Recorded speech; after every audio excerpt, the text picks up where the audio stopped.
नमस्कार बंधुरा आमी तनुजा आपनादेर सबाइके जानाच्छि तनुजास कुकिंग क्रिएशन चैनेले स्वागत।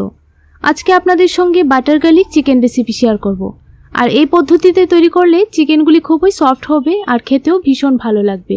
অবশ্যই পুরো রেসিপিটি দেখার অনুরোধ রইল। আশা করছি আপনাদের ভালো লাগবে। ভিডিওটি ভালো লাগলে কমেন্ট করে জানাতে ভুলবেন না আপনাদের কাছে কেমন লাগলো। আর অবশ্যই বাড়িতে একবার ট্রাই করে দেখবেন, খেতে কিন্তু ভীষণই মজাদার হয়। চলুন তাহলে রেসিপির মূল পর্বে চলে যাই। দেখুন এখানে আমি 400 গ্রাম বোনলেস চিকেন নিয়ে নিলাম আর চিকেনগুলিকে খুব ভালোভাবে পরিষ্কার করে ধুয়ে নিয়েছি আর পিসগুলিকে ঠিক এই রকম ভাবে কাটতে হবে। এবার এখানে কিছু মশলা অ্যাড করব। পরিমাণ বুঝে দিয়ে দিচ্ছি নুন। এখানে আমি 400 গ্রাম মাংসের সঙ্গে হাফ টিস্পুন নুন দিয়ে দিলাম। হাফ টিস্পুন দিয়ে দিচ্ছি ব্ল্যাক পেপার। অবশ্যই মাংসের পরিমাণটা যদি বেশি নেন তাহলে একটু বাড়িয়ে দিতে হবে। এবার 2 টিস্পুন দিয়ে দিচ্ছি কর্নফ্লাওয়ার। 1 টিস্পুন দিয়ে দিচ্ছি আদা রসুন বাটা। এবার সবগুলি উপকরণ মাংসের সঙ্গে খুব ভালোভাবে মেখে নিতে হবে। ভালো করে মেখে নিয়েছি। এবার আধ ঘন্টার জন্য রেস্টে রেখে দেব। তাহলে খুব ভালো করে মাংসের মধ্যে মশলাগুলি ঢুকবে আর মাংসটাও খুব সফট হবে। দেখুন ভালো করে মেখে নিলাম। এবার আধ ঘন্টার জন্য রেস্টে রেখে দেব। আধ ঘন্টা পর ফিরে আসছি। আধ ঘন্টা পর ফিরে আসলাম। এবার চুলায় একটা ফ্রাইং প্যান বসিয়ে দিলাম। এখানে 3 টিস্পুন দিয়ে দিলাম রিফাইন্ড অয়েল। আর এখানে অবশ্যই কিন্তু তেলটা সাদা তেল ব্যবহার করতে হবে। এবার তেলটাকে উষ্ণ গরম করে নিলাম। এবার এক এক করে সবগুলি মাংসের পিস এভাবে দিয়ে দিতে হবে। চুলার আঁচটাকে তখন লোতে রাখতে হবে যেন মাংসের পিসগুলি পুড়ে না যায়।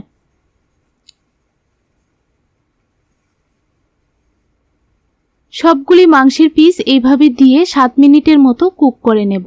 আর তখন কিন্তু চুলার আঁচটাকে অবশ্যই লো টু মিডিয়ামে রাখতে হবে যেন খুব ভালোভাবে মাংসের পিসগুলি একটা পিঠ হয়ে যায়। তারপর অপর পিঠটা উল্টিয়ে ভেজে নেব। দেখুন 7 মিনিট পর ফিরে আসলাম। একটা পিঠ ভালোভাবে ভাজা হয়ে গেছে। এবার উল্টিয়ে দিচ্ছি। সেম ভাবে অপর পিঠটিও 7 মিনিটের মতো ভেজে নেব। আর যে সাইডটা একটু কাঁচা ভাব রয়েছে সেই সাইডটাকে উল্টিয়ে পাল্টিয়ে ভালোভাবে লাল করে ভেজে নিতে হবে।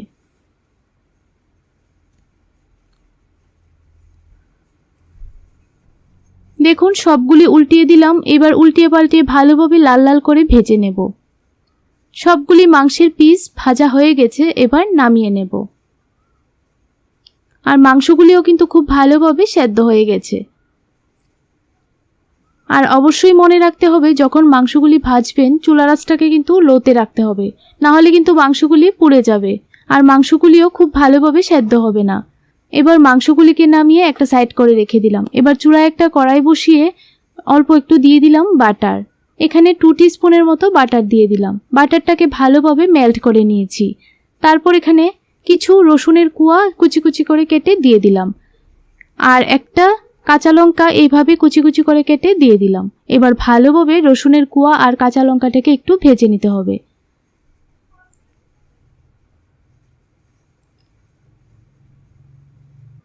দেখুন ভালোভাবে ভাজা হয়ে গেছে। এবার এখানে 2 টিস্পুন নিয়ে নিলাম কর্নফ্লাওয়ার। কর্নফ্লাওয়ারটাকে জল দিয়ে ভালো করে গুলে নিয়েছি। এবার কর্নফ্লাওয়ার গুলাটা দিয়ে দিলাম। একটু নাড়াচাড়া করে 2 টিস্পুন দিয়ে দিলাম সয়া সস। সয়া সসটা দিয়ে ভালোভাবে নাড়াচাড়া করে মিশিয়ে নিচ্ছি।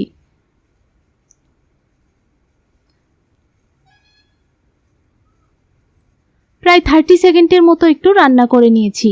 এবার ভেজে রাখা মাংসের পিসগুলি দিয়ে দিচ্ছি। সবগুলি মাংসের পিস দিয়ে দিলাম। এবার ভালোভাবে নাড়াচাড়া করে 2 মিনিটের মতো রান্না করে নেব।